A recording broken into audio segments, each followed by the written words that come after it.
தேர்தல் நடத்தை விதிமுறைகளை மீறியதாக நீலகிரி தொகுதி பாஜக வேட்பாளர் எல் முருகன் மீது வழக்கு பதிவு செய்யப்பட்டுள்ளது. இதுகுறித்த விவரங்களை செய்தியாளர் விஜயசுந்தரம் வழங்க கேட்கலாம்.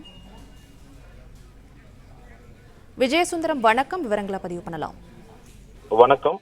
தேர்தல் நடத்தை விதிமுறைகளை மீறியதாக கூறி மத்திய இணையமைச்சரும் நீலகிரி பாராளுமன்ற பாஜக வேட்பாளருமான எல் முருகன் மீது வழக்கானது பதிவு செய்யப்பட்டுள்ளது. அதாவது கடந்த 25ஆம் தேதி வேட்புமனுவை தாக்கல் செய்த மத்திய இணையமைச்சர் எல் முருகன் சில கோவில்களுக்கு சென்று வழிபட்டதுடன் உதகை அருகே உள்ள கடநாடு கிராமத்திற்கு சென்று எவ்வித முன் அனுமதியுமின்றி 100க்கும் மேற்பட்டோருடன் ஆலோசனை கூட்டம் நடத்தியதாக கூறப்படுகிறது. இந்த நிலையில இது குறித்து தேர்தல் பறக்கும் படை துணை தாசில்தார் தனலட்சுமி தேனாடு கம்பை போலீஸ் நிலையத்தில் புகார் அளித்தார். இதன் பேரில் தேர்தல் நடத்தை விதிமுறைகளை மீறியதாக நீலகிரி தனி தொகுதியில் பாஜக வேட்பாளரான எல் முருகன் உட்பட கட்சி நிர்வாகிகள் மீது வழக்கானது பதிவு செய்யப்பட்டுள்ளது.